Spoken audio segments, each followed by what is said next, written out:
Hola, buenas tardes a todas y todos. Bueno, en primer lugar, pues agradeceros a todos por participar en este meeting o encuentro virtual que hemos organizado desde la Confederación de los ISTES y que, como bien veis, pues hemos titulado La irrupción de la IA en educación. ¿Vale? Voy a cambiar de... Entendemos que la aparición de la IA pues, va a suponer una revolución. Que muchos sitúan al nivel de las grandes revoluciones que supusieron pues, la aparición del lenguaje, la rueda, la imprenta o Internet, ¿vale? Entonces, pues sabemos que los cambios tendrán un gran impacto a todos los niveles, social, económico, medioambiental, pero también en el plano laboral y concretamente en el educativo. Y conscientes de ello, pues no queríamos quedarnos atrás en la Confederación de los STEC, que sabéis que agrupan a todos los sindicatos de los STEC que hay en cada territorio, cada uno con una denominación, y que hemos planteado en este encuentro pues, para afrontar la IA desde diversos puntos de vista. Hemos planteado, como digo, tres charlas. Hoy tenemos la primera, que después presentaré al ponente, cuando iniciemos, se titula Profesionales, hay un juego de palabras de la educación, funcionamiento de la IA y cómo utilizarla. Digamos que esta es la parte más técnica. Para entender un poco cómo funciona la IA, qué es lo que tenemos entre manos cuando lo utilizamos, cómo funciona esa herramienta. Y eso nos puede dar pues muchas estrategias, nos puede abrir mucho a la hora de saber qué tenemos entre manos y cómo utilizarla, ¿vale? Pero no por ello, pues va a ser una charla muy aburrida, todo lo contrario, ahora lo veréis. Porque, Carlos, que ahora presentaré, pues lo hace de manera muy amena y divulgativa, por así decirlo, ¿no? La segunda charla, que es ya para el martes 5 de mayo, pues aquí tenemos un compañero de secundaria que va a hacer una presentación de, digamos, llevada ya al terreno de la educación, es decir, cómo podemos aplicar esa inteligencia artificial a nuestra labor docente. Y vamos a mostrar una serie de herramientas de aplicación directa a las aulas y en distintos niveles, infantil, primaria, secundaria, FP, etcétera, ¿vale? Y luego ya, pues la tercera charla, que es ya para el jueves 7 de mayo, y aquí tenemos a una compañera también, profesora asociada de la Universidad de Valencia y compañera en este PB, que nos va a hablar un poco de, pues ella lo ha titulado La cara oculta de la IA, los retos éticos que presenta, y como digo, no está claro, es decir, hay un totum revolutum, el mar está revuelto, y habrá que ver qué ocurre cuando se calmen las cosas, ¿no? Y baje la espuma, a ver qué queda, pero las proyecciones que hay es que vaya a tener un gran impacto en, como digo, a nivel social, medioambiental, económico, laboral, y por tanto tiene una serie de implicaciones que hay que tener en cuenta, es decir, que nos van a afectar en gran medida como sociedad y creemos desde usted que es necesario conocer eso. No es llegar y utilizar alegremente una herramienta, un LLM, como por ser ChatGPT o Gemini, sino que tenemos que saber lo que tenemos entre manos y las consecuencias que ello puede tener y que vamos a ver. Y que tenemos que estar preparados e informados. Pero bueno, hoy, como digo, nos ocupa la primera charla y contamos con la presencia de Carlos González Morcillo, que es catedrático, universidad en la Escuela Superior de Informática en la Universidad de Castilla-La Mancha.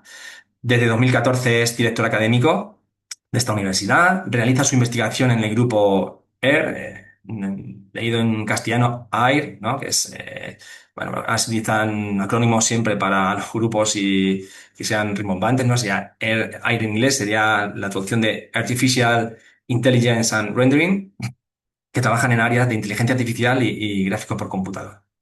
En 2017 recibió el premio del Consejo Social de la UCLM en la modalidad de innovación docente y en 2022 fue nominado a los premios Hélice ANECA de la calidad académica.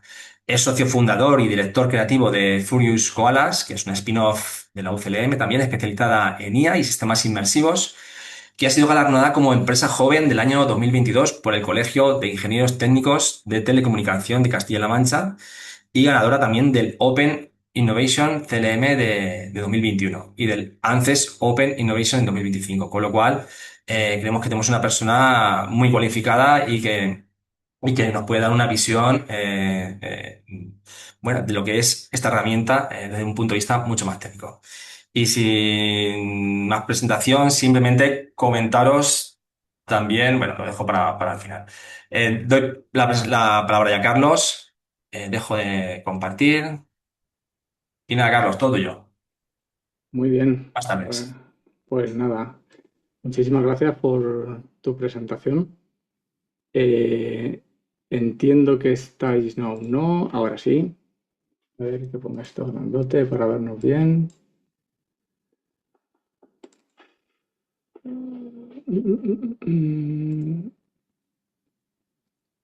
Bueno, normalmente no hago las presentaciones con Zoom. Entiendo que se está viendo la pantalla sin problema, ¿verdad, Lorenzo? ¿Sí? Hola. ¿Estáis viendo la presentación, Lorenzo? Sí, sí, perfectamente. Vale, vale, ok, ok. Ok, vale. Bueno, pues empiezo. Ya veis ahí el título que he puesto y la imagen que he generado, obviamente con inteligencia artificial, de profesionales de la educación, funcionamiento de inteligencia artificial y cómo utilizarla. He querido reflejar esa imagen que creo que resume muy bien lo que está pasando, el profesorado, los estudiantes de todos los niveles educativos y un poco el panorama que estamos sufriendo ya o que tenemos ya en nuestras aulas. Como me ha presentado Lorenzo, yo soy catedrático del área de informática, en el área de informática, y soy un enamorado de la tecnología, pero también me preocupo y me apasiona el tema de la docencia. Y quería presentaros y discutir con vosotros pues algunas ideas de cómo introducir la inteligencia artificial o por dónde creo que pueden ir los tiros. Para comenzar, quería haceros una prueba. Claro, es una pena que no podáis contestar al siguiente cuestionario. Seguro que muchos de vosotras, estáis recibiendo contenidos hechos con inteligencia artificial. En cuanto se manda alguna tarea de evaluación, posiblemente esté hecha o co-creada, al menos con alguna inteligencia artificial. Os quería hacer una prueba de CAPTCHA. El CAPTCHA son estos elementos que nos permiten diferenciar entre los humanos y las máquinas y los robots, ¿no? Y quería haceros uno de extrapolación visual para comenzar, que quiero que hagáis cada uno en vuestro sitio, claro, porque no vais a poder responder. Estos CAPTCHAs son muy difíciles para las máquinas. Y mirad, si tenemos esa serie que veis ahí con esos numeritos, si tenemos esa serie de puntos en el gráfico, ¿en qué punto creéis que estaríamos en el momento 8? ¿En el A, en el B, en el C, en el D o en el E? Cada uno responde internamente. A ver, Lorenzo, que tú sí tienes micro. Bueno, yo diría que en el E, En el E, ¿crees que estaríamos? pero no sé. Somos muy malos los seres humanos para las exponenciales, pero me atrevería a decir que vamos por ahí. Bueno, si diéramos alguna pista más, ¿en qué punto estamos en el 6 y en el 7? En el 6 y en el 7 estamos ahí. Y bueno, lo normal, que si lo habéis hecho es que Lorenzo es un máquina, pero si lo hiciéramos como humanos, lo normal es no ver que en realidad la gráfica pasa por el E. Como ha comentado Lorenzo, es una curva exponencial y normalmente los humanos pensamos de forma lineal. Habitualmente se suele decir la B, la C, ¿no? Viendo solamente los 5 primeros elementos, pero efectivamente estamos en el 8. Esto las máquinas lo hacen bastante bien, si detectan que es una exponencial. Os traigo esto por lo siguiente. Claro, no sé cuántos de vosotros pagáis por una cuenta premium de una inteligencia artificial, de ChatGPT, de Gemini, de Claude, pero si no estáis pagando con ninguna de estas, estáis utilizando tecnología del 2024, que esto es la prehistoria de todo esto de la IA. Y os lo digo también porque, claro, si tomamos decisiones conforme a cómo estaba la tecnología en la prehistoria, a lo mejor las conclusiones que tomamos ahora mismo pues no son las correctas, porque en esto un par de años es una eternidad.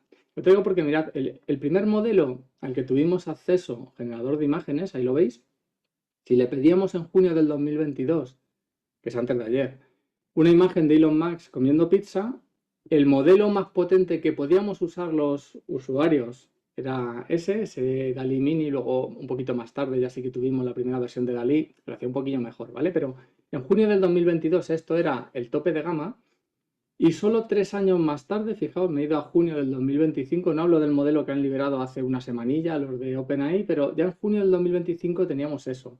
Y eso cambió mucho la regla del juego. Fijaos, por supuesto, las manos estaban ya perfectas, pero es que también estaba perfecto el texto, que hace muy poco tiempo no era capaz de generar bien. Incluso esas reflexiones de luz que da sobre el cristal de esos cuadros que están puestos en la pantalla. Eso, esta evolución es la que hemos tenido en 3 años, escasamente. Claro, ¿qué dicen las grandes empresas del Silicon Valley? Pues ahí lo veis, el jefazo de Google, Sundar Pichai, dice, es una de las tecnologías más profundas en las que estamos trabajando, es más revolucionaria que el fuego y la electricidad. Claro, ¿qué van a decir, no? Los creadores de todas estas tecnologías. Lo cierto es que sí que está pasando algo, ¿no? Premios Nobel, por ejemplo, premio Nobel de Física entregados a los padres de las redes neuronales, son los sistemas en los que se basan la IA generativa que utilizamos hoy en día. Premio Nobel de Química también hace un par de años para la gente de AlphaFold, la gente de Google, del equipo de Google que vio eh, cómo se podían desplegar todas las proteínas. Premio Turing también, que es el premio más prestigioso que se da en informática a los creadores de los algoritmos de aprendizaje por refuerzo. En fin, grandísimas distinciones a gente de la ciencia que está trabajando en todo esto. O sea que algo en realidad sí que se está cociendo. Y lo aterrizamos al ámbito de la educación, que es a lo que nos dedicamos nosotros, ¿no? Y claro, en educación la tecnología de inteligencia artificial es buena o mala.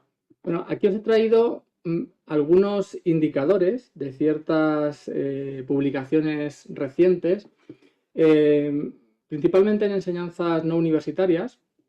Aquí os dejo, por ejemplo, estos datos han aparecido en el INE y en Eurostat.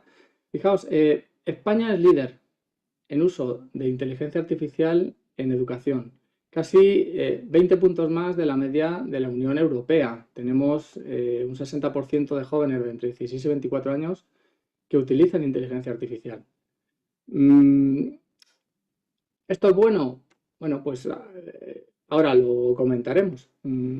Los principales usos bueno, esto aquí he mezclado un par de encuestas. El 80% de los usuarios, de los alumnos que utilizan IA, es el 60%, el 80% lo utilizan prácticamente a diario, según una encuesta, en este caso de ámbito universitario, estudiantes universitarios.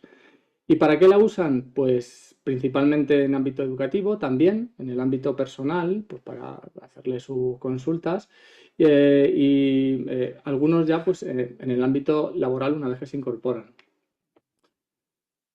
Resultados para España, según este informe, para mí quizás es el más completo, lo he dejado ahí en la nota de la diapositiva. 6 de cada 10 niños han utilizado IA generativa en el último mes.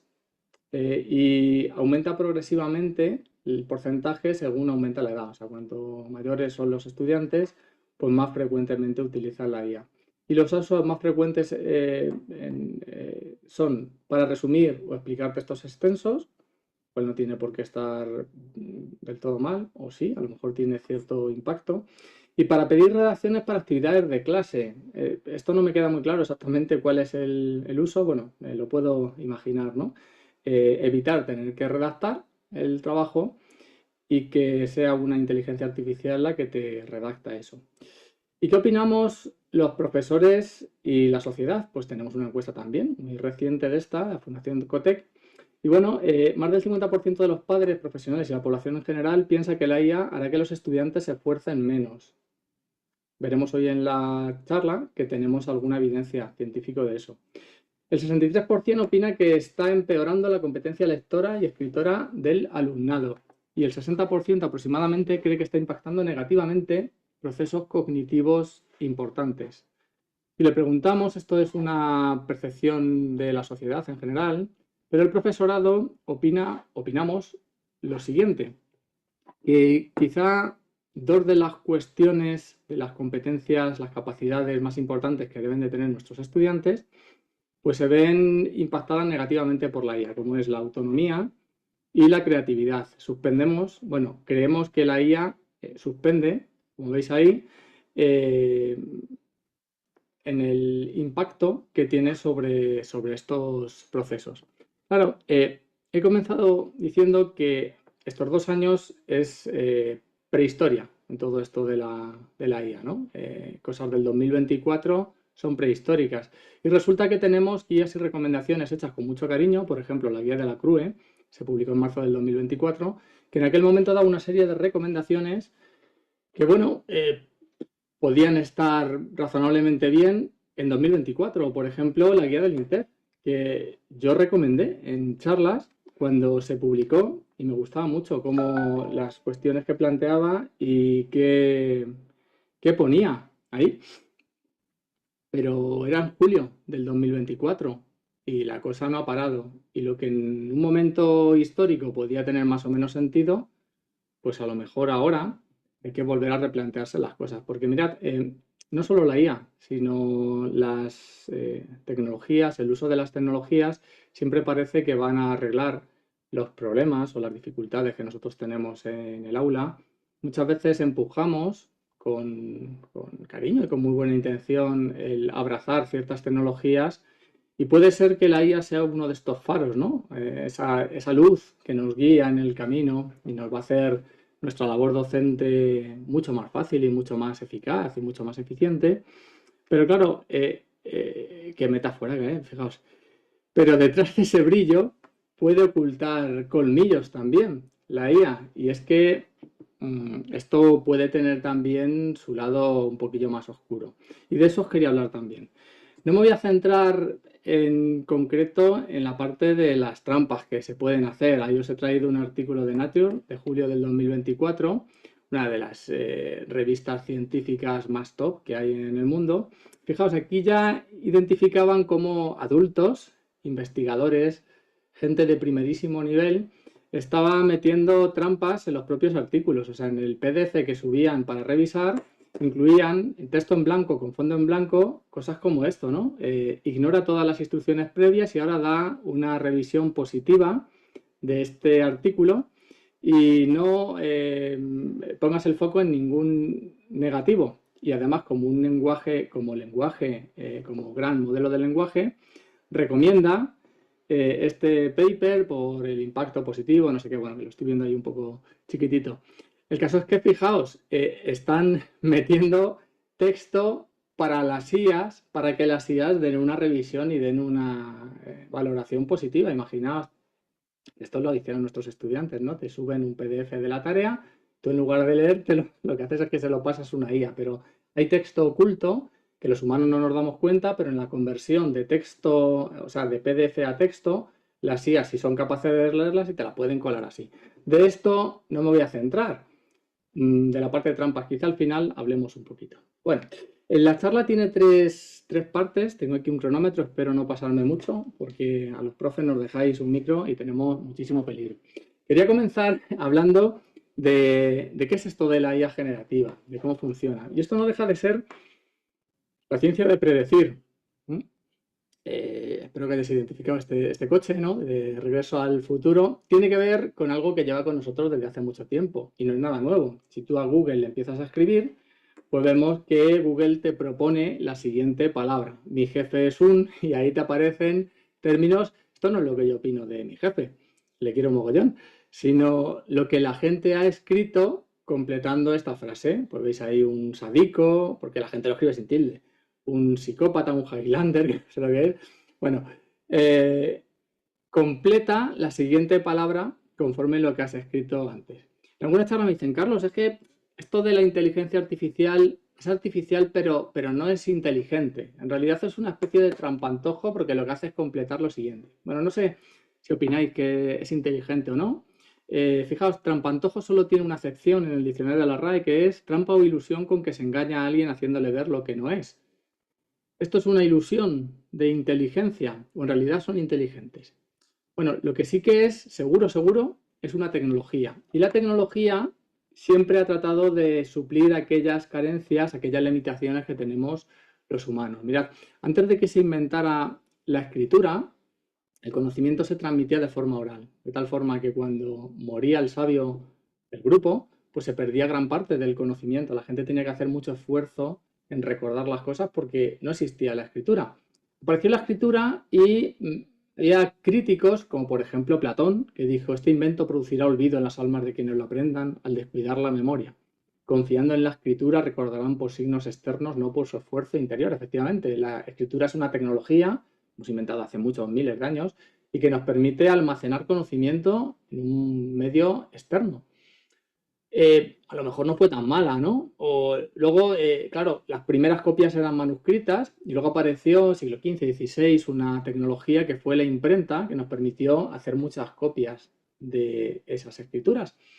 Y hubo sus críticos también, por ejemplo, el tatarabuelo de Taylor Swift, como veis ahí, Jonathan Swift, bueno, este es el de los viajes de Gulliver, ¿vale? No es, es el tatarabuelo de Taylor Swift, le dijo, así como la imprenta nos ha dado un mundo de necios, también nos ha dado un mundo de libros. Esa doble visión de la tecnología, ¿no? Esto es bueno, esto es malo, la IA es bueno, es malo, o mismamente, si alguno de vosotros sois profes de matemáticas, pues al principio hubo mucho revuelo sobre el uso de las calculadoras.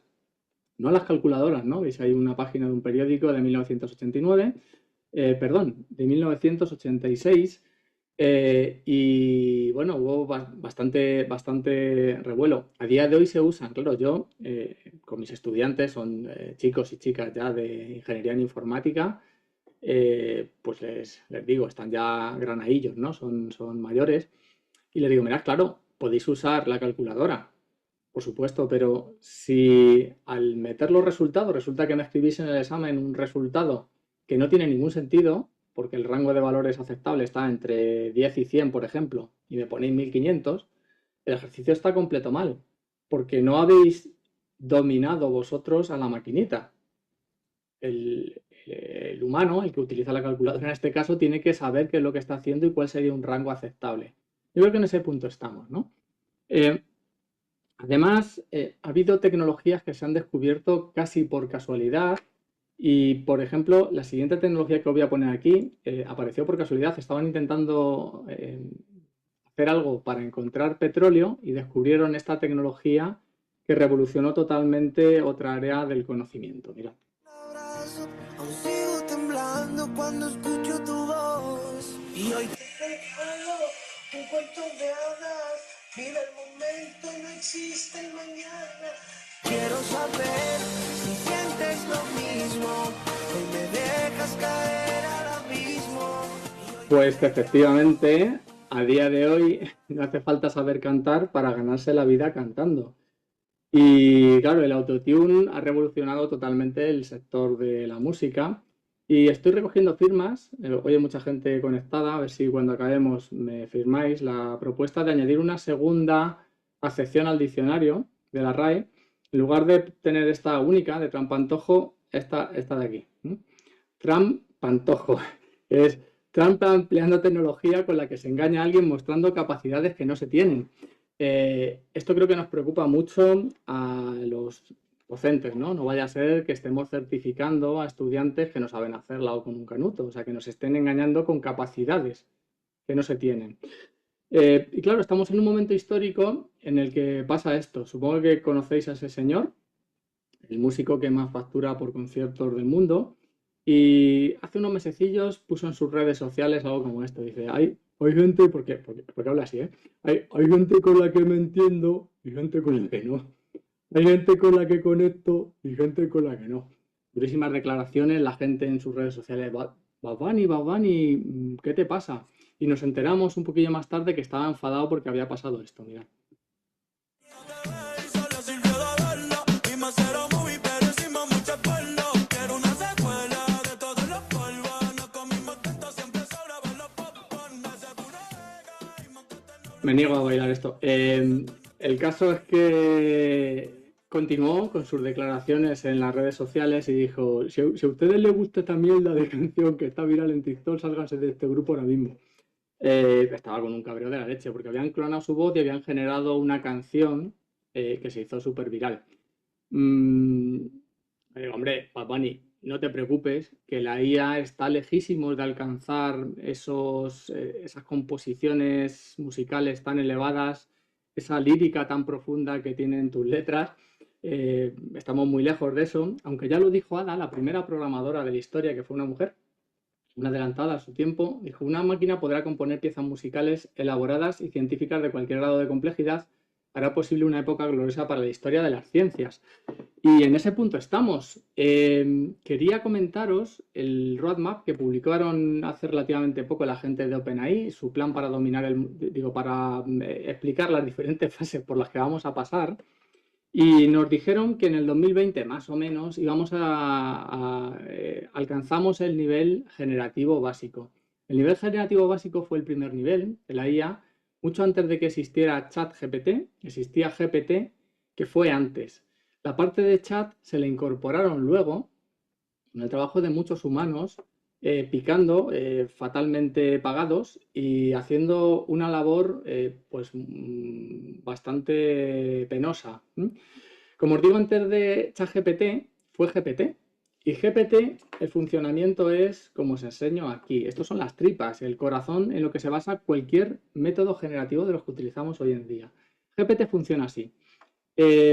Aquí podéis ver cómo se puede configurar. Elijo GPT, uno de los primeros que tuvimos acceso. Ahí le digo el número de tokens que quiero que genere. Un token es un grupillo de 3 o 4 letras. Y ahí le voy a poner que me muestre todas las probabilidades. Esto funciona así.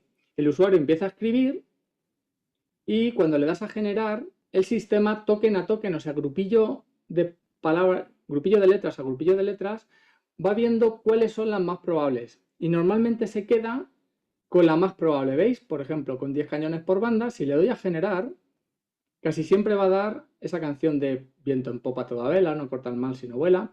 Pero hay veces, para cada token tira dados, ¿no? Y normalmente se queda con el más probable, pero no siempre, ¿veis? Ahí ha cogido no.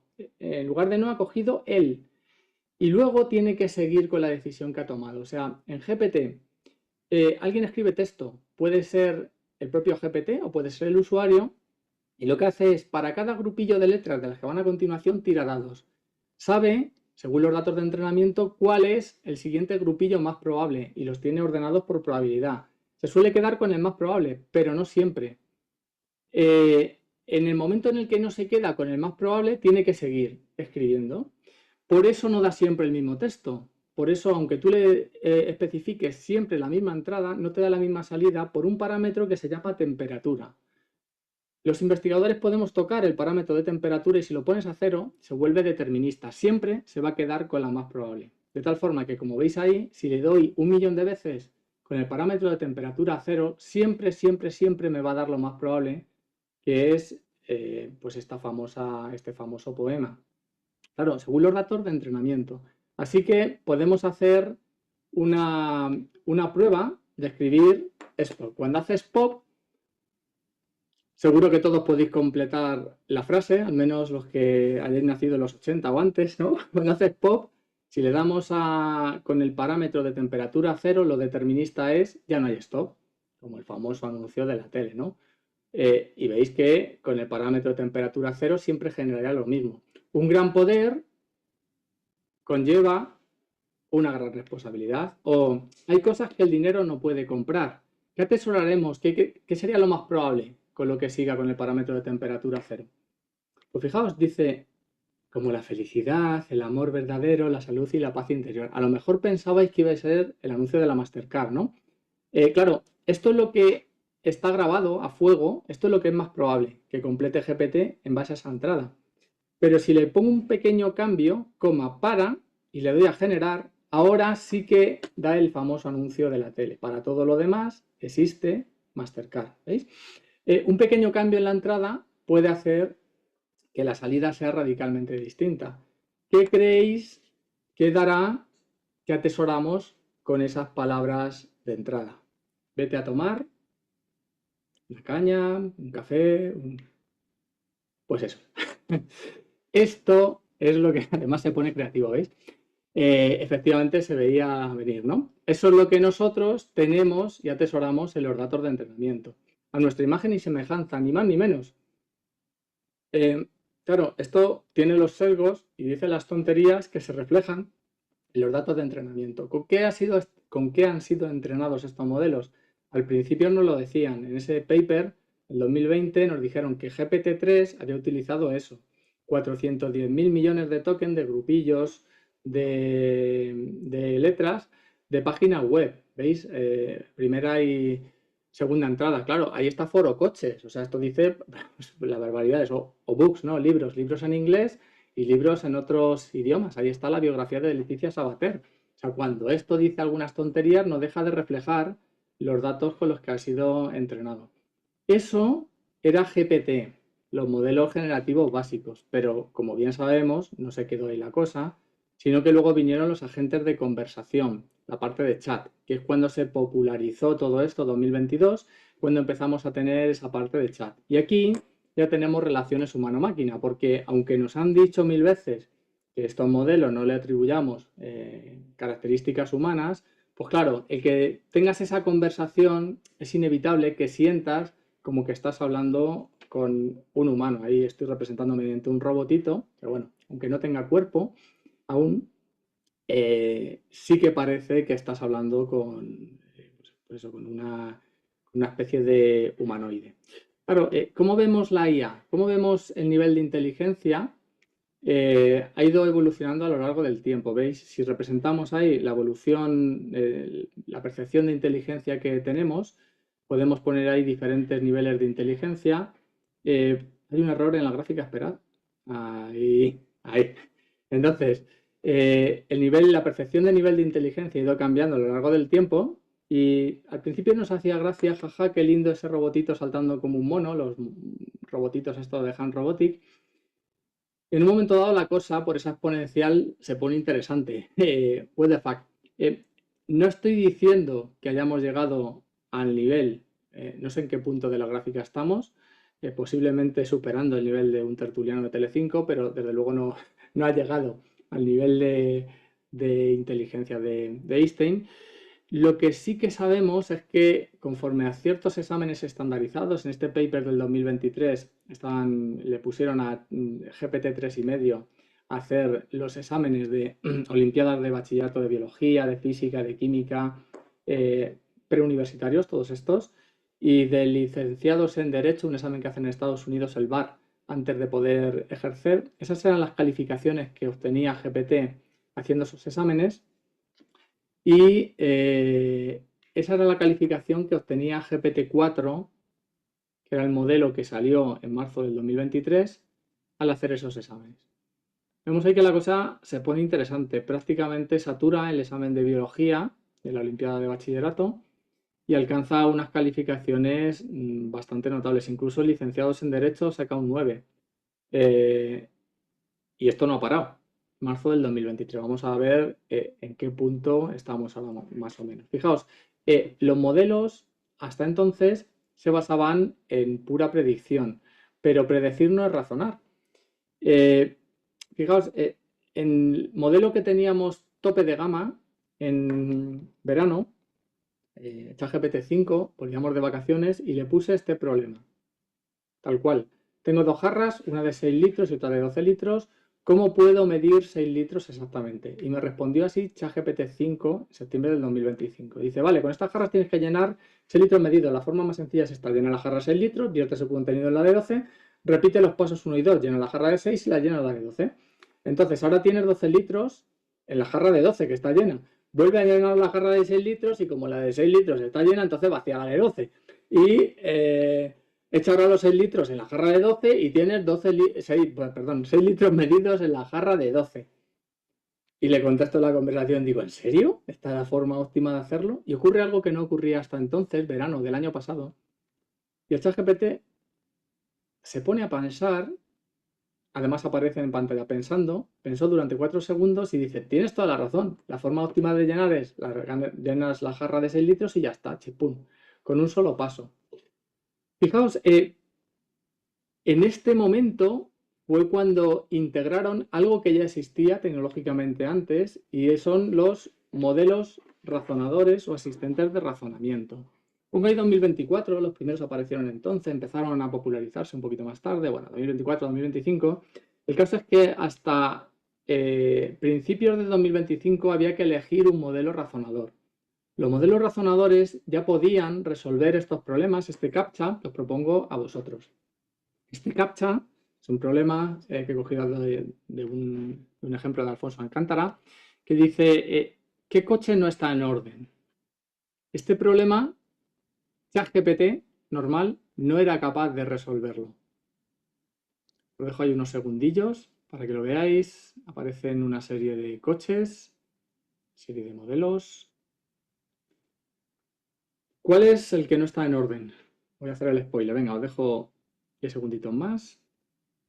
Cada uno estará, si estáis vivos, si estáis siguiendo la charla, tendréis algún criterio. Cuando hago esta charla en presencial, cuando pongo este ejemplo, pues me dicen que es el E, rojo. Dicen, pues bueno, que porque es más pequeño, porque parece más antiguo, pueden ser criterios. Entonces digo, venga, os doy una pista. El primero que está en orden es este. Entonces, con esta pista ya hay mucha gente que cae en cuál es el que no está en orden. Pero venga, la segunda pista, el segundo que no está en orden es este.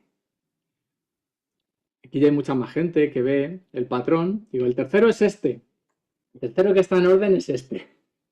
Y normalmente, ya salvo alguno que está dormido o no toma café, ya casi todo el mundo se da cuenta de que el truquillo o el acertijo era, claro, que orden, el coche que no está en orden, efectivamente es el C. Esto en enero del 2025 ya era capaz de resolverlo ChatGPT-o3, que era el segundo modelo razonador que puso a nuestra disposición la gente de OpenAI, que por aquel entonces no estaba integrado dentro de ChatGPT.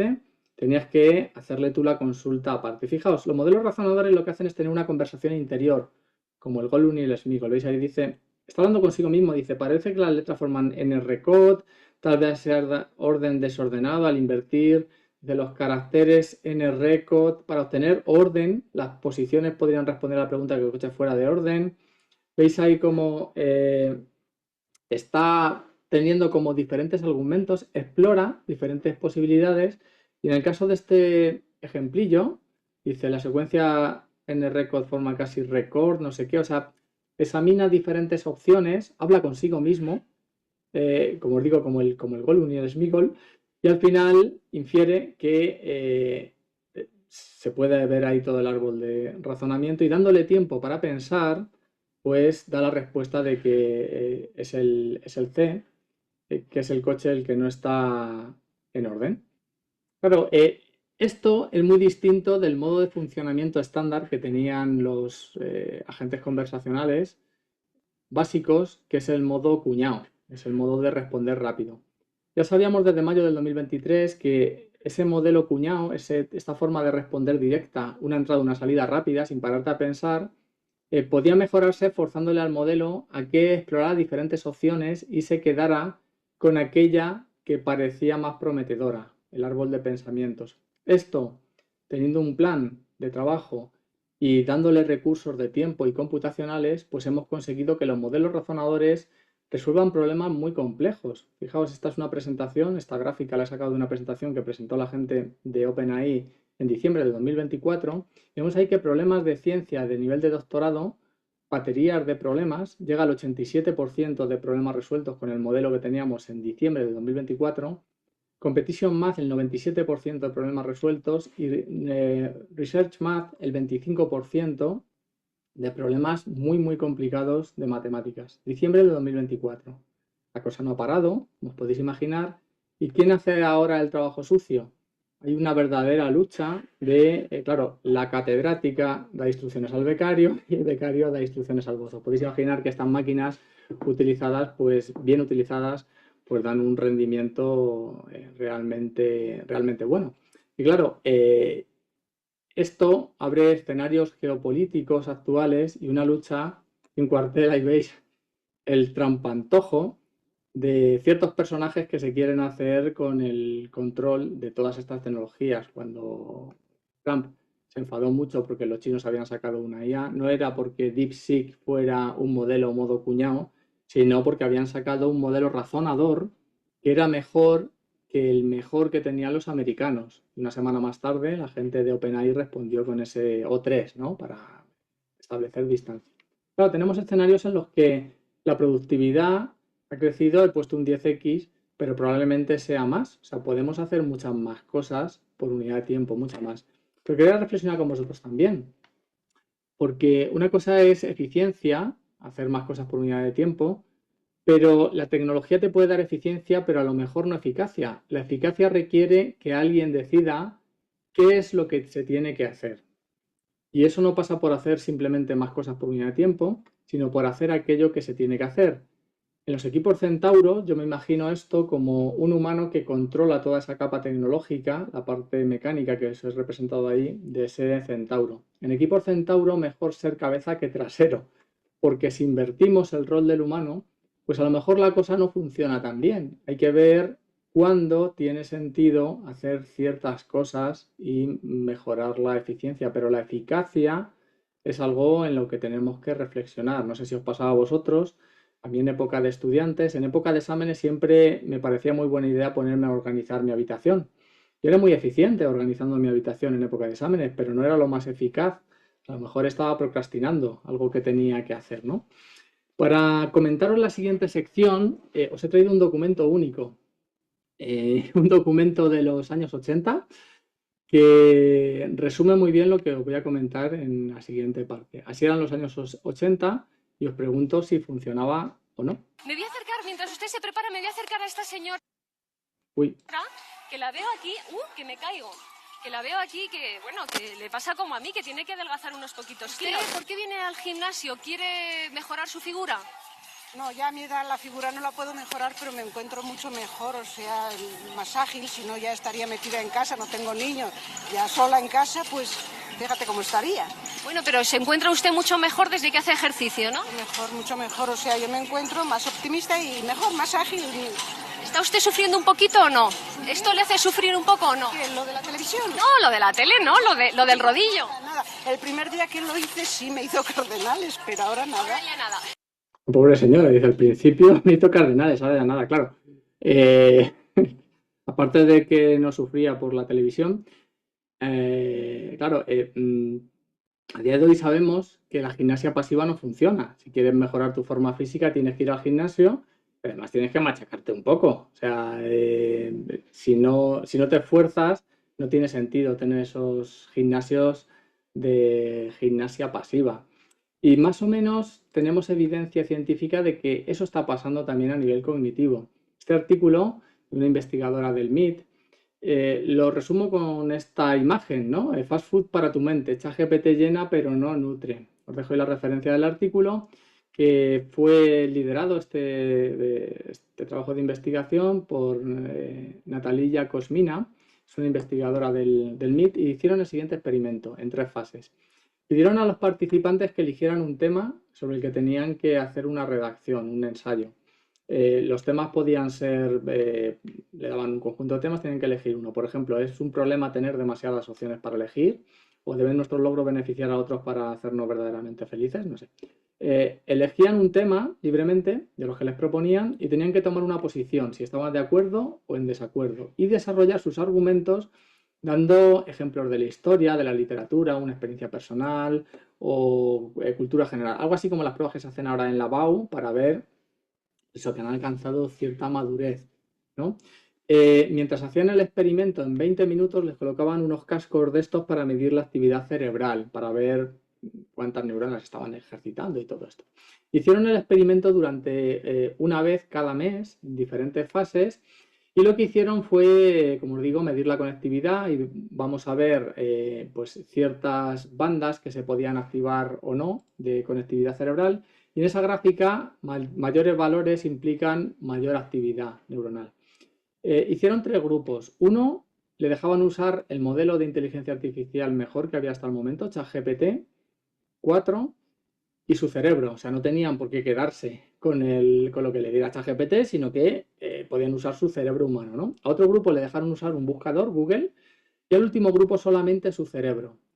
Los primeros resultados no me sorprendieron. Quedó patente que la gente que utilizaba ChatGPT ejercitaba mucho menos el cerebro que aquellos que usaban el buscador y a su vez esos menos que los que solamente usaban su cerebro.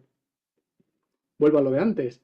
No pain, no gain. O sea, si no ejercitas tu cerebro, pues estás haciendo esa gimnasia cerebral. No hay un crecimiento de verdad.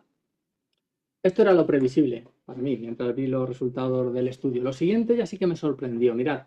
La primera vez que hicieron el experimento, les pidieron a los participantes que escribieran inmediatamente después de entregar su ensayo que citaran algo de lo que acababan de entregar.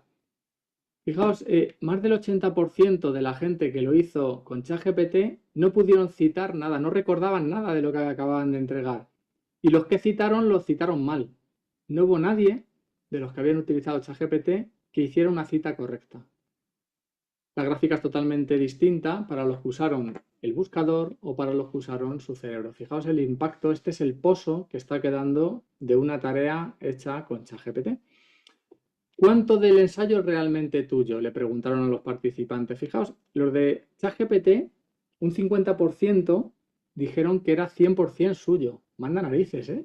O sea, el hecho de haber puesto un prompt, de haber dado unas instrucciones a la hora de generar el ensayo, les daba la sensación de que era 100% suyo.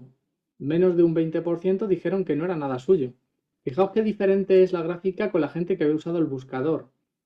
Solo el hecho de haber usado el buscador decían que no era 100% propio, porque habían cogido ideas que habían encontrado en Internet. Incluso los que escribieron usando solo su cerebro, había gente que no lo atribuía 100% propio.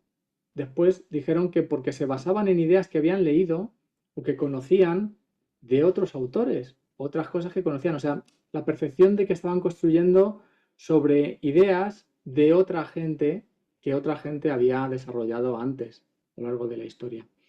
Claro, esto ya es significativo, pero la última fase que hicieron me parece muy, muy significativa. Fijaos, como os he dicho, iban haciendo el experimento una vez al mes, en diferentes fases, y fueron midiendo qué grado de activación tenían cerebral la gente que usaba ChatGPT, la gente que usaba solo el cerebro, la gente que usaba el buscador. Fijaos, los de ChatGPT, cada vez que se repetía el experimento, disparaban menos, tenían menos actividad, menos conectividad neuronal. Iban a menos, se iban perdiendo facultades cada vez, o por lo menos estaba ejercitando menos el cerebro.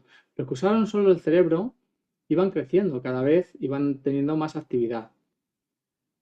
En la fase 4, al cuarto mes, lo que hicieron fue intercambiar los roles. A los que les habían dejado usar ChatGPT le dijeron, ustedes van a usar solo el cerebro, y a los que estaban usando solo el cerebro les permitieron usar ChatGPT. Y los resultados sí que fueron la leche de sorprendentes. Fijaos, los dos grupos crecieron. Los que ya tenían la capacidad de hacer este tipo de trabajo no les supuso detrimento de sus capacidades. Los que habían usado ChatGPT también crecieron, pero no llegaron al nivel original que tenía la gente que había hecho solo con cerebro. Eso es lo que en los resultados del artículo denominaron deuda cognitiva. La deuda cognitiva es el deterioro cerebral acumulado por el uso repetido de los grandes modelos de lenguaje, GPT, Gemini, Claude o lo que sea. ¿Cómo funciona? Pues delegas, tu cerebro se atrofia y ya no recuperas el nivel original. Me gusta comparar esto como cuando te rompes una pierna, que te la escayolan y hasta dentro de un tiempo, después de mucha rehabilitación, no recuperas el nivel de masa muscular original. Dicen las conclusiones del artículo que la escritura se podía volver sesgada y superficial, claro, y llegaban a los mismos lugares. Los artículos se parecían mucho, porque aunque el parámetro de temperatura tú no lo puedes tocar, pues al final no dejan de ser modelos que van a los lugares comunes. Todas las entregas se parecían mucho. Y además reemplaza los procesos cognitivos requeridos para el pensamiento independiente. Muchos foros de estos de innovación educativa dicen, Carlos, es que hay que potenciar el pensamiento crítico. Perfecto. Vamos a hacer un ejercicio de potenciar el pensamiento crítico. Mirad, utilizando vuestro pensamiento crítico, decidme, le pido a ChatGPT que traduzca al inglés. En casa tengo una carpeta de color rojo y me dice eso. At home I've got a carpet in red color. Seguro que podéis identificar algún error. Por ejemplo, carpet no es carpeta, sería folder, y red color normalmente va antes, ¿no? El sustantivo, la traducción correcta sería at home I've got a red folder o algo así, ¿no? Vale, hemos usado el pensamiento crítico. Bueno, lo he hecho mal porque antes en el hilo que no lo he enseñado le he dicho a ChatGPT que lo traduzca mal porque quería hacer este ejemplo. Lo traduce bien, ¿eh? O sea, esto no es una alucinación, ni mucho menos. Si le pedimos a ChatGPT ahora que traduzca al japonés, en casa tengo una alfombra color azul, usando vuestro pensamiento crítico, quiero que me digáis dónde está el error. Quizá no lo podáis identificar, ¿no? Claro. ¿Por qué? Porque el pensamiento crítico solo se puede aplicar cuando se tienen conocimientos previos sobre esa materia. Si no se conoce, no se puede aplicar pensamiento crítico. Igual que si le pedías a un concursante de mujeres, hombres y viceversa que aplique el pensamiento crítico en cualquier factor en la vida, ¿no? Pues a lo mejor no lo puede hacer, ¿no? Porque sobre la nada no se puede tener pensamiento crítico. Claro, hay que aprender todos los fundamentos de todo para poder tener ese pensamiento crítico. Y además otra cosa, el trabajo de calidad, aquí os he traído un artículo, este ejemplo se puede replicar en otras áreas de conocimiento y hubo un profesor de Bellas Artes que le pidió a sus alumnos, hizo 2 grupos, y les dijo a un grupo, a ustedes les voy a evaluar según la cantidad de jarrones de vasijas que me entreguen. Lo voy a valorar al peso. Si me entregan 10 kilos, les pondré un aprobado, 15 kilos notable, 20 kilos sobresaliente, 25 matriculado no, ¿vale? Y a otro grupo les dijo, ustedes me van a entregar cada uno una única vasija y aplicaré una rúbrica y les daré la evaluación conforme a estos criterios, ¿no? ¿Veis lo que pasó? Que a los que habían entregado las vasijas al peso, también les aplicó la rúbrica individualmente a cada una de las vasijas. Y lo que ocurrió es que los que habían entregado muchas vasijas, alguna de ellas, en promedio, tenía mejor valoración que aquellos que solamente habían entregado una vasija, porque la calidad nace de la cantidad.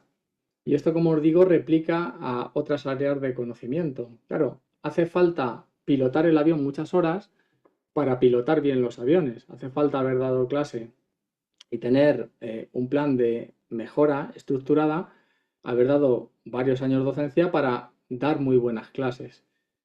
Por eso, mientras están en los centros educativos, tienen que hacer las cosas y tienen que equivocarse y tienen que practicar mucho porque la calidad nace de la cantidad. No podemos evitar esa parte del aprendizaje. Y voy con el último bloque. Para mí, lo que ha revolucionado todo esto tiene que ver con la visión artificial. Fijaos, después de 4 años desde que se sacara el primer ChatGPT, para mí lo que ha sido más significativo, o lo que ha permitido abrir ciertas áreas de la inteligencia, es la multimodalidad, la capacidad de visión artificial. Mirad, si en febrero del 2024 le preguntábamos al ChatGPT más potente que había, dime qué gracioso en esta imagen, vemos lo que nos contestaba, no se estaba enterando. Esta imagen es graciosa porque muestra una comparación humorística entre un hombre y un personaje animado. En un primer plano, exagerado el rostro de un hombre con barba y expresión intensa a la izquierda, y a la derecha dice que vemos al mismo hombre posando alegremente junto a un personaje de dibujos animados. Yo creo que la taza del inodoro está pensando que es como una boca grande o algo así.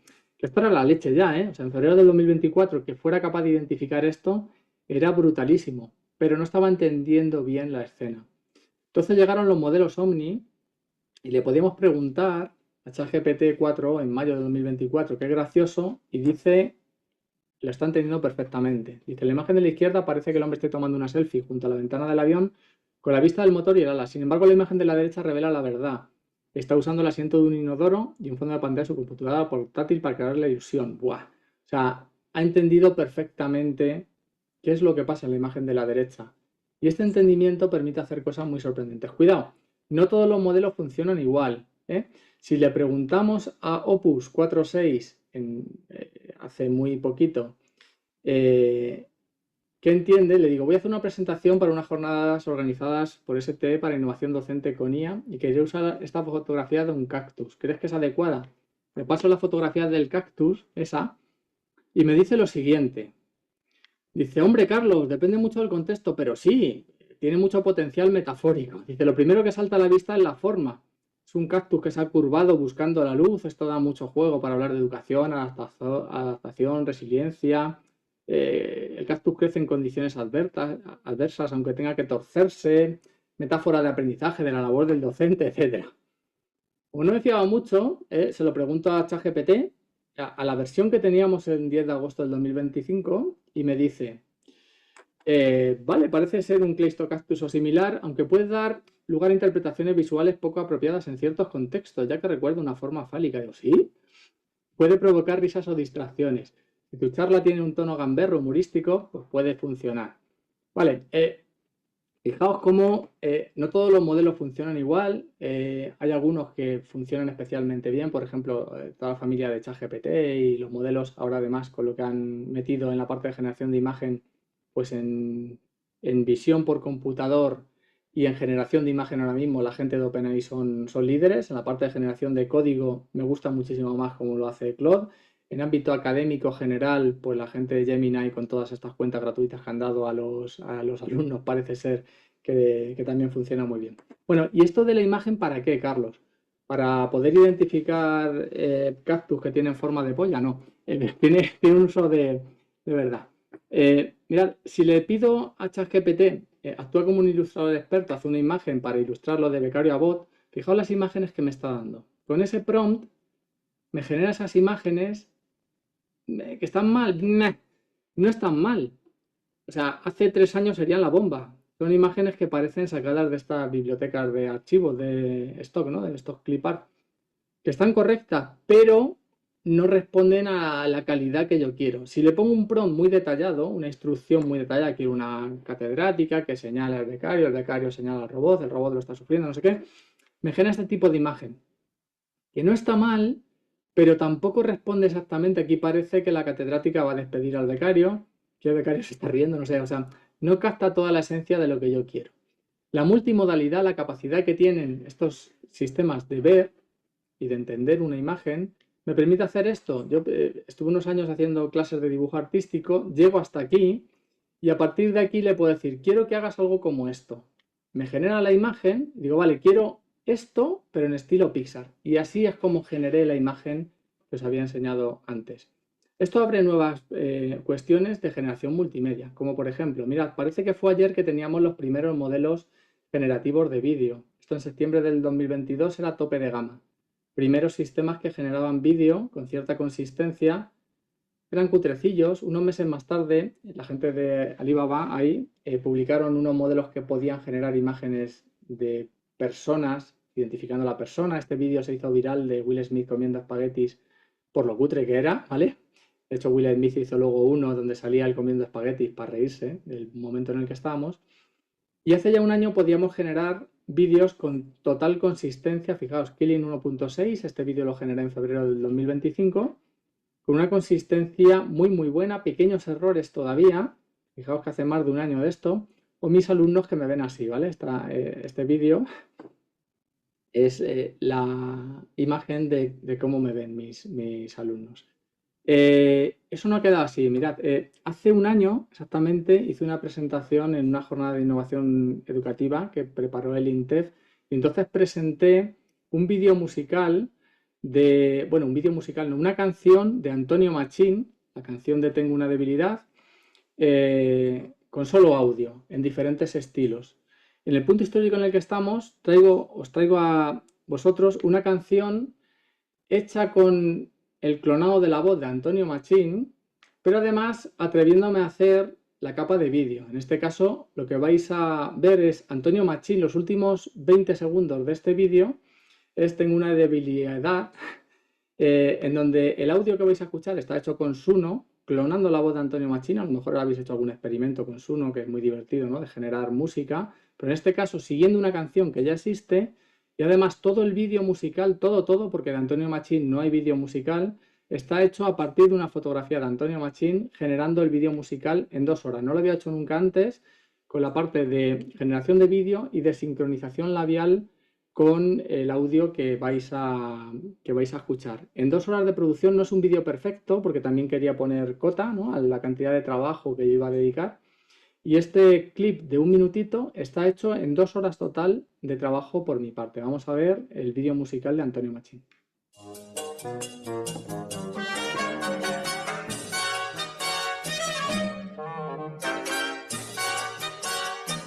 Tengo una debilidad, ay qué calamidad. Mi vida es un disgusto. Tengo una debilidad, no sé qué pasará si no me doy el gusto. Pero qué calamidad, vergüenza ya me da las cosas que me pasan. Yo no sé qué voy a hacer O me curo de este mal, o me voy a enloquecer. Tengo una debilidad, tú lo sabes muy bien. Quieren chachipete ya, tengo una debilidad, no lo pueden ocultar. Copiar y pegar tal cual.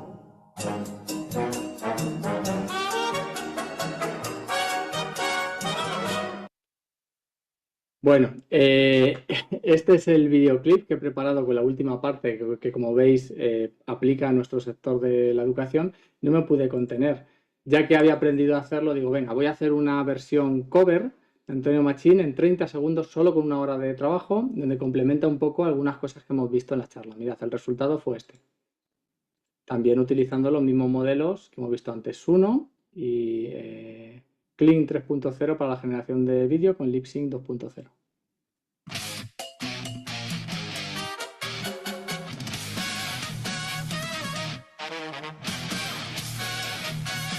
Y esa gran debilidad será lo que será, descarga cognitiva total. Yo no sé qué voy a hacer, si delegan el esfuerzo o se van a enloquecer. Tengo.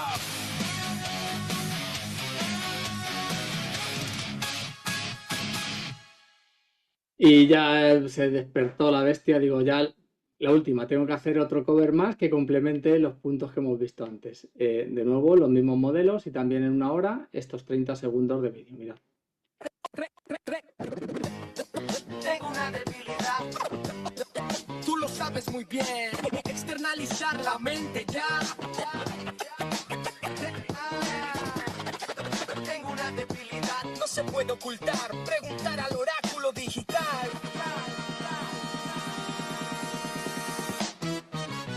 Tengo una debilidad, hay calamidad, mi clase es un disgusto.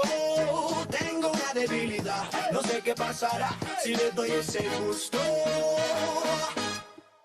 Pues imaginar que la generación de contenidos, claro, esto a lo mejor, bueno, la aplicación que puede tener aquí es más bien lúdica, pero sí que abre escenarios en los cuales la generación de contenidos de cualquier tipo pues se está democratizando muchísimo y cualquiera en su casa en un ratito puede hacer una producción porque no es complicado, ¿eh? O sea, hay que generar la imagen, a partir de ahí se genera el vídeo con las instrucciones que le quieras dar y luego la parte de sincronización es dar a un botoncito, o sea, es muy, muy sencillo. De hecho, tan sencillo como utilizarlo para la traducción de contenidos. Esto que vais a ver aquí es un fragmento de un vídeo de un curso de formación que doy a profesores para que aprendan el uso de herramientas de realidad virtual. Este fragmento es un vídeo real, es en el antiguo despacho, tiene pues relativamente pocos años, no sé, a lo mejor 5 años o una cosa así desde que lo grabé, pero la traducción que vais a ver ahora pues, tiene un año y pico. Este fragmento, como os digo, es un fragmento de vídeo real, mirad. Para hacer para calcular el camera pose con una única fotografía. Cuando la de arriba sí que sería válida, la de abajo, como os digo, no se podría utilizar, ni esta de aquí tampoco. Bien, pues hasta aquí las consideraciones generales a la hora de calcular el camera pose con una única foto. Vale, esto se puede subir a un servicio, a un sistema como es HeyGen, y tú le dices, quiero este vídeo en inglés. Das un botón y después de unos minutos vamos a ver el resultado. Lo que tiene que hacer el sistema es, primero, identificar, porque habéis visto cómo hablo en español, algunas palabras en español, otras en inglés. Tiene que transcribir el texto, independientemente si hablo español o inglés. Traducirlo todo al inglés en texto. Analizar mi voz. Clonar mi tono de voz. Generar el audio con mi forma de hablar y mi tono de voz. Y por último, generar un vídeo de la boca que se pueda pegar encima del vídeo actual y que se sincronice con los movimientos que harían falta para que yo hablara inglés. Este es el resultado. In order to accomplish this, we need to calculate the camera pose using only one photograph. While the one above is a valid option, the one below, as mentioned earlier, cannot be utilized. Neither can this one, nor this one here. Well, so far these are the general considerations when calculating the camera pose with a single. Lo peor es que me gusta más la versión de inglés que la versión de castellano, porque me ha quitado las dudas y todo eso. Bueno, y voy acabando en estos últimos minutos. Claro, hasta ahí toda la parte de generación de imagen y tal. ¿Por qué os he comentado esto? Porque tiene mucho que ver con lo siguiente, el nivel 3 y el nivel 4. Agentes autónomos tenemos ya desde verano del año pasado este tipo de agentes en los cuales le podemos pedir cosas como estas. Le pongo modo agente y le digo, quiero hacer la mejor paella del mundo. Quiero que investigue buscando la receta de la paella más referenciada y mejor valorada del mundo y que me compre los ingredientes necesarios para 15 personas en Mercadona. Esto ya está disponible desde el verano del año pasado. El sistema abre una especie de máquina virtual, tiene su propio ordenador y lo primero que hace es buscar la mejor paella del mundo a la velocidad de un ordenador. Esto está un poquito acelerado, pero va así de rápido. Encuentra la receta y ahora para comprar en Mercadona necesita el código postal.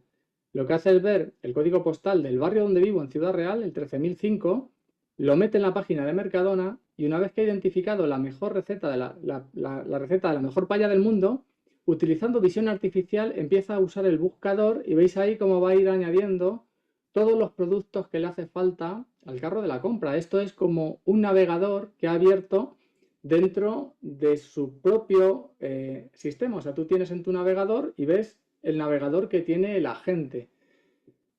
Veis ahí el estado del carro, de la compra, cómo va añadiendo todos los ingredientes utilizando esa visión artificial. Podéis imaginar que, claro, aquí he puesto el ejemplo de Mercadona. ¿Qué pasa si le damos acceso a la plataforma, al sistema de teleenseñanza que estáis usando vosotros? ¿Creéis que la gente es capaz de resolver una tarea que le pongamos? Claro, aquí, porque no le da acceso a la tarjeta de crédito, pero si le digo mi número de tarjeta de crédito es capaz de hacer el pedido completo y de rellenar la dirección y comprar directamente. Estos agentes no solamente perciben el mundo, sino que tienen capacidad de actuar. Y la vuelta de tuerca última, con lo que quiero cerrar, es con OpenClaw. OpenClaw es un desarrollo que hizo, se publicó hace relativamente pocos meses. Bueno, el boom estuvo desde febrero de este año. Un chico austriaco lo publicó bajo código libre. Tú te lo puedes descargar. Le dices qué corazón, qué cerebro quieres que utilice, puede ser Gemini, puede ser ChatGPT, el que quieras, y le das permiso para que acceda a diferentes sistemas. Ojo si nos lo instalamos, que esto puede ser bastante peligroso porque se nos puede ir de las manos. Si queréis trastear con esto, os recomiendo que lo instaléis en un ordenador solito, no lo instaléis en vuestro ordenador de trabajo y cuidado lo que compartimos con él. Yo le tengo compartida una carpeta de Dropbox, tiene una cuenta de correo para él solo, tiene un calendario también para él solo y yo me enlazo a su cuenta, a su calendario, puedo recibir correos de él, le puedo enviar correos a él, pero no le doy acceso a mi correo, o sea, cuidado si lo queréis trastear un poco. Aquí, en un programa de tele que tengo, voy a quitarle el sonido para que no moleste, a ver si lo puedo poner sin escucharlo. Eso es. Ahí le estoy diciendo simplemente que se vaya al canal de YouTube de Televisión Ciudad Real, que se descargue el último programa que tenemos, que haga una transcripción y que me genere un documento con la transcripción completa y con las ideas principales del último programa que se hizo. ¿Veis ahí que aparece una carpeta que se llama Dropbox? Y entonces, bueno, hablo por Telegram, le mando el audio de Telegram y vais a ver ahí como en esa carpeta, podéis ver el programa directo completo que hice ahí con Sofía Nevado. ¿Veis ahí cómo me va diciendo? He localizado el programa en YouTube, me lo voy a descargar, voy a hacer la transcripción y me genera un PDF. Fijaos, para descargar el YouTube, yo no le he instalado nada en el ordenador en donde se está ejecutando. Él se ha instalado los programas que le hacen falta para descargarse el vídeo de YouTube. Y se ha instalado también los programas que le hacen falta para hacer la transcripción. Y se ha instalado lo que le hace falta para generarme un PDF de alta calidad. Como vais a ver si soy capaz de ponerlo. Este PDF lo ha generado sin tener más interacción que lo que habéis visto, la tabla de contenidos y todo el guión completo, la transcripción completa, ha metido imágenes para ilustrar el programa y al final el resumen ejecutivo. Hice otra prueba mucho más bestia, que fue pedirle que me hiciera un programa informático. Le pedí que me hiciera un ejecutable de Windows de un programa que pudiera generar QRs a partir de una URL con la capacidad también de poder descargarlos en diferentes formatos de imagen. Aquí le estoy diciendo que me construya una aplicación, un programa, un .exe. Igual que antes, ya no solamente construye el código fuente necesario para hacer el programa, sino que se pone, vais a ver ahí en la carpeta, como deja todos los archivos que hacen falta para construir, le dije que lo hiciera en lenguaje C, pero es que lo compila, va probando hasta que genera un ejecutable, de modo que yo cuando lo ejecuto pongo una dirección web, por ejemplo la del Ayuntamiento de Ciudad Real, y me genera el QR. Fijaos lo bestia que es esto, y es que de un modo autónomo ya no necesitas ese toma y daca que tenemos actualmente con los grandes modelos de lenguaje, sino que es capaz de ver alguna carita sorprendida ahí en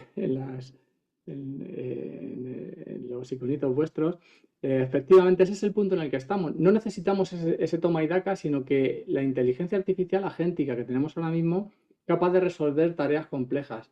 Carlos, ¿podría hacer un documento de 50 páginas? No lo dudes.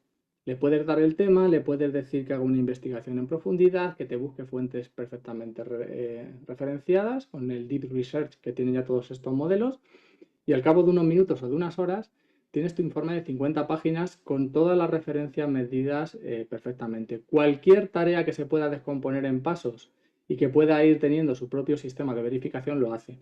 De hecho, Einstein, pues ese sistema que la revista Nature publicaron, ese chico que debe tener alrededor de 20 años o así, Advait Paliwal, publicó un agente de este tipo con la misma idea que este CloudBot, OpenCloud, que se llama ahora, que era para hacer trampas en los sistemas de información, de tal modo que ese agente se leía las lecturas que ponía el profesor, interactuaba en los foros, resolvía las tareas y las resolvía con mucho sentido porque se comportaba como un alumno que en realidad no existía.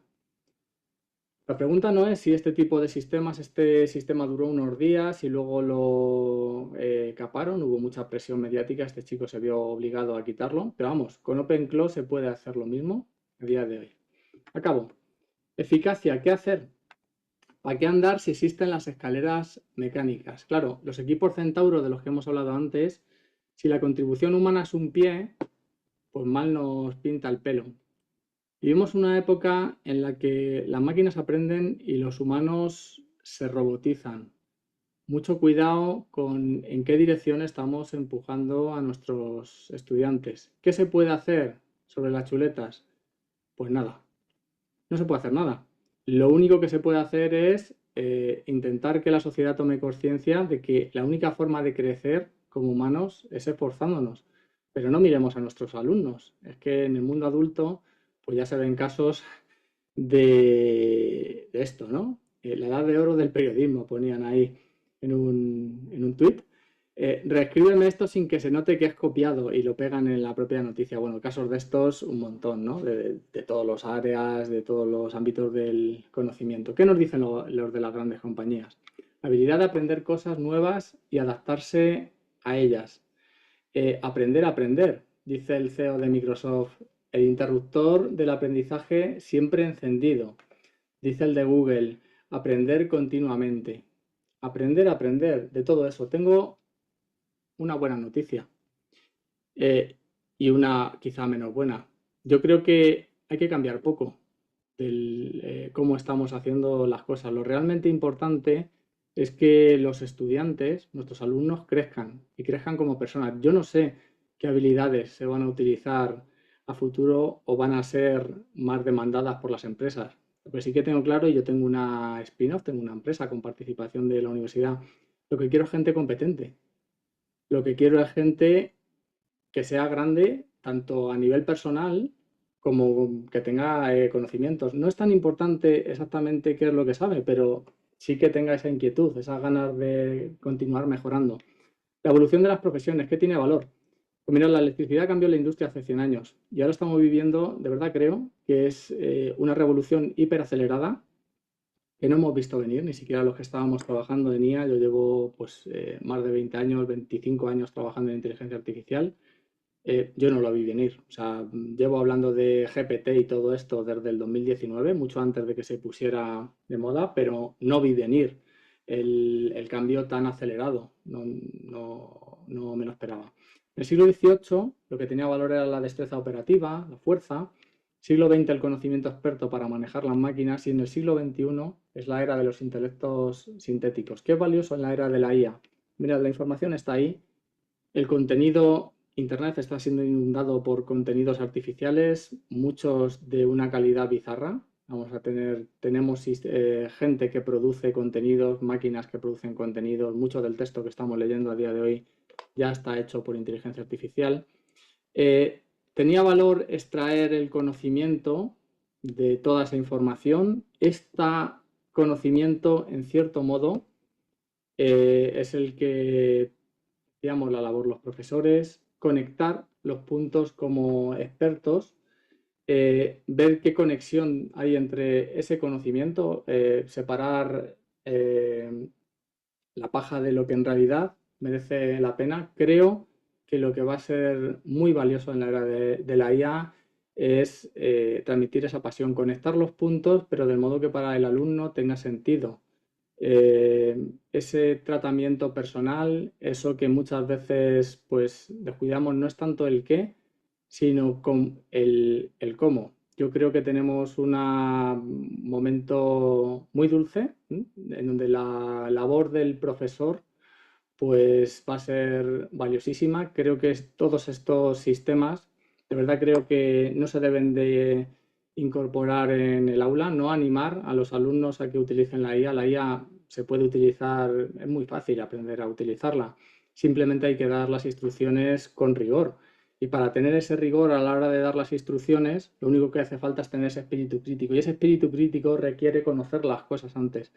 Mi punto de vista, hasta último año de carrera universitaria no se debería de abrazar la IA por parte de los alumnos. Por parte de los profesores la cosa cambia. Fijaos, esa competencia que nosotros tenemos, ese alcance de productividad, una vez que sabemos qué es lo que tenemos que hacer, una vez que tenemos las competencias adquiridas, sí que abre unos escenarios muy, muy interesantes. El profesorado tiene que saber utilizar la IA tope de gama. Pero por favor, yo creo que no es el momento, ni siquiera hasta el último curso de enseñanzas universitarias o último curso de FP, donde el alumno debería de utilizar la IA. Lo realmente importante es el crecimiento humano y el crecimiento como personas. Y nada más, en eso estamos. Pues muchas gracias por vuestra atención y creo que tenemos unos minutillos para preguntas, cuestiones.